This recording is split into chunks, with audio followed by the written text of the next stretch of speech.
गाय माता गाय माता जी गाय माता नगर अध्यक्ष हैं यहाँ के। वाह।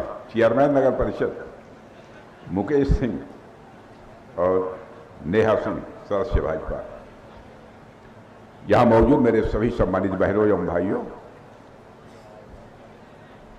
शायद मैं चौथी बार इस विधानसभा क्षेत्र की सार्वजनिक सभा को संबोधित करने के लिए आप सबके सामने खड़ा हुआ। जब जब भी यहां पर आया हूं आप लोगों ने अद्भुत प्यार दिया है और बहनों भाइयों से मैं याद रखता हूं। और आज यदि यहां पर आया हूं तो डॉक्टर सियाराम सिंह के लिए आया हूं।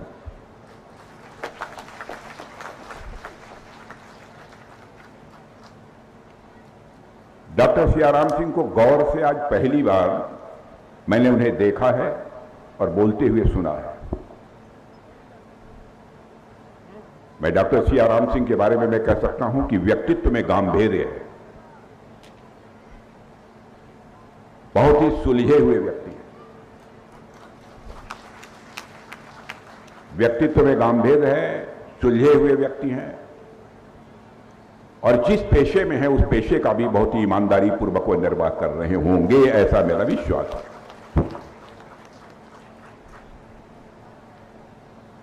और भारतीय जनता पार्टी ने बहुत सोच समझकर उन्हें चुनाव के मैदान में उतारा है। लंबे समय तक भारतीय जनता पार्टी के आम कार्यकर्ता बनकर उन्होंने पार्टी की सेवा की है और उसी डॉक्टर सियाराम सिंह के लिए मैं वोट मांगने के लिए बहनों भाइयों आप सबके बीच खड़ा हूं। और यह मगध की पावन भूमि है और साथ ही साथ यह मां गंगा के आंचल में रहने वाले बाढ़ विधानसभा क्षेत्र के आप सब लोग हैं। आप सब लोगों ने बहुत ही गर्मजोशी के साथ स्वागत किया है और आप जानते हैं स्वागत अभिनंदन कभी एक तरफा नहीं होना चाहिए। स्वागत अभिनंदन कभी एक तरफा नहीं होना चाहिए। इसलिए मैं भी एक बार शीश झुकाकर आप सभी बहनों भाइयों का हार्दिक अभिनंदन करता हूं। आप सभी का मैं स्वागत करता हूं।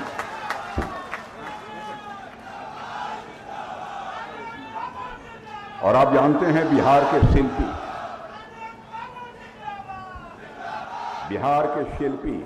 बिहार केसरी श्री कृष्ण सिंह, जिन्हें श्री बाबू कहकर सम्मान से पुकारते हैं, ऐसे महापुरुषों की एक कर्मभूमि है।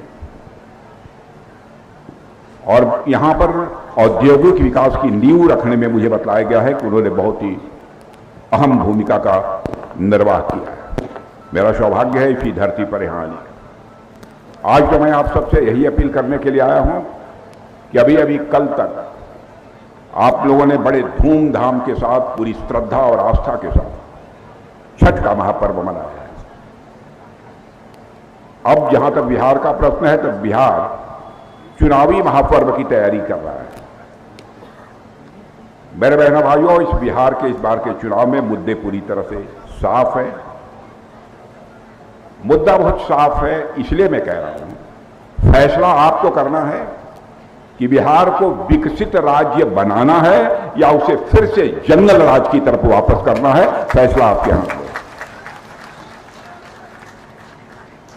और बिहार विकसित बिहार बनेगा तो विकसित भारत बनने से दुनिया की कोई ताकत हमको रोक नहीं सकती।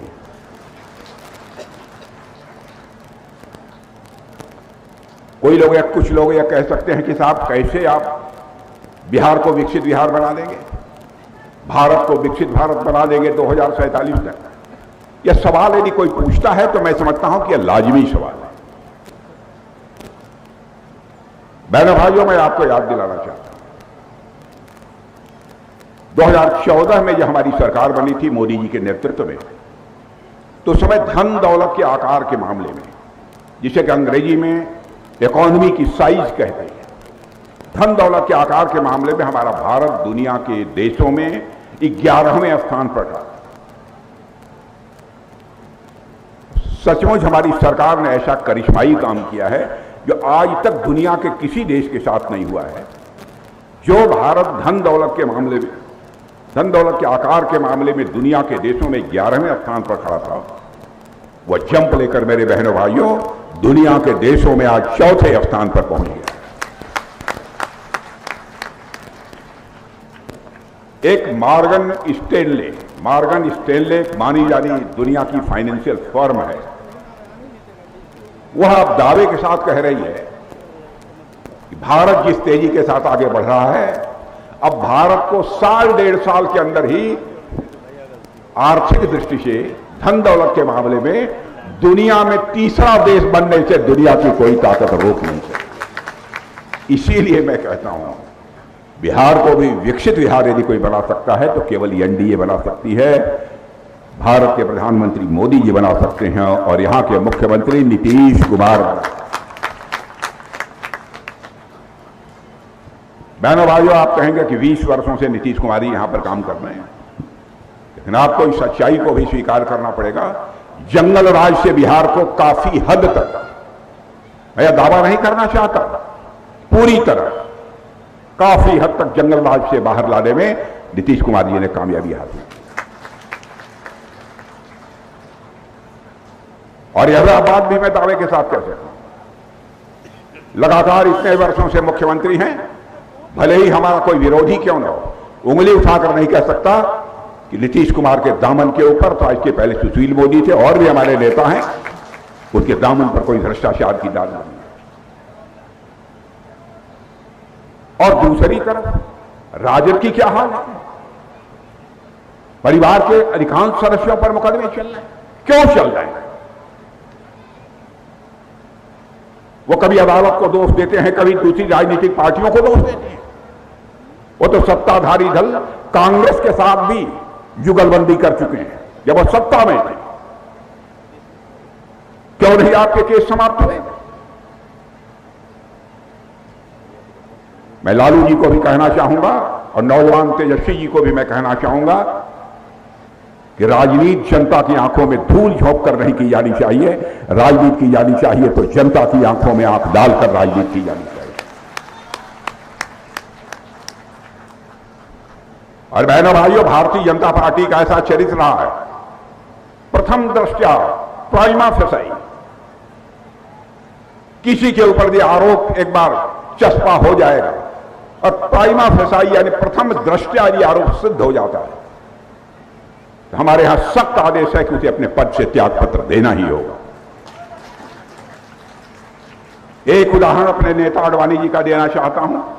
मैं आपको याद दिलाना चाहता हूं, एक समय वह भी था जबकि बेबुनियाद और निराधार आरोप अडवाणी जी के ऊपर चस्पा कर दिया गया था। अडवाणी जी ने कहा, जब मैं संसद की सदस्यता से त्यागपत्र देता हूं और तब तक भारत की संसद की सदस्यता नहीं स्वीकार करूंगा जब तक कि मैं आरोप मुक्त नहीं हो जाऊंगा। यह है चरित्र। क्या बहनों भाइयों, देश के अन्य नेता इस चरित्र का को फॉलो नहीं कर सकते, इसका अनुसरण नहीं कर सकते? देखिए, इतने भ्रष्टाचार के आरोप के बावजूद लोग कुर्सी पर बने रहते हैं। क्या होगा देश का? बहनों भाइयों, अंतर्राष्ट्रीय जगत में भारत की प्रतिष्ठा बढ़ी है। पहले अंतर्राष्ट्रीय मंचों पर भारत कुछ बोलता था, भारत की बातों को गंभीरतापूर्वक दुनिया नहीं लेती थी, लोग सुनते नहीं थे, कहते थे भारत तो एक गरीब का देश है, गरीबों का देश है, कमजोर है भारत। कमजोर की बात कौन सुनता है? हालात बदल गए हैं सारी दुनिया में। आज अंतर्राष्ट्रीय मंचों पर दुनिया के लोगों के सामने खड़े होकर भारत यदि बोलता है तो सारी दुनिया कान खोलकर सुनती है कि भारत बोल क्या रहा है। यह भारत की हैसियत बनी है।